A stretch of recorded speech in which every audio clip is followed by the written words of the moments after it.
വാങ്ങാവുന്നതാണ്. T വിക്ക് അനുയോജ്യമായ LED strip വാങ്ങേണ്ടതാണ്. എല്ലാ T വിക്കും ഒരേപോലത്തെ LED സ്ട്രിപ്പ് അല്ല വാങ്ങേണ്ടത്.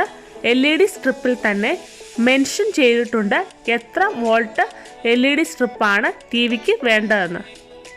ടി വിയുടെ ബോർഡിൽ പഴയ LED സ്ട്രിപ്പ് എങ്ങനെയായിരുന്നു ഉണ്ടായിരുന്നത് അതുപോലെ തന്നെ പുതിയ LED സ്ട്രിപ്പും ഫിറ്റ് ചെയ്യുക. LED സ്ട്രിപ്പ് ഫിറ്റ് ചെയ്തതിനു ശേഷം റിഫ്ലക്റ്റഡ് ഷീറ്റുകളെല്ലാം ടി വി ഫ്രെയിമിൽ വെച്ചു കൊടുക്കാം. അതിനുശേഷം വളരെ കെയർഫുള്ളായി റിഫ്ലക്റ്റഡ് ഷീറ്റുകളുടെ മുകളിൽ ഡിസ്പ്ലേ ഫ്രെയിമും വെച്ചു കൊടുക്കുക. ഡിസ്പ്ലേക്ക് ഒട്ടും ഡാമേജ് വരാത്ത രീതിയിൽ സ്ക്രൂ ചെയ്യുക. ഡിസ്പ്ലേക്ക് എന്തെങ്കിലും തരത്തിലുള്ള ഡാമേജുകൾ വന്നാൽ ടി വി ഡിസ്പ്ലേ വർക്ക് ചെയ്യുന്നതല്ല. നമ്മൾ ഇത്രയും ചെയ്ത വർക്ക് മുഴുവൻ വേസ്റ്റ് ആവും, പണി പാളും എന്ന് പറയാൻ സാധിക്കും.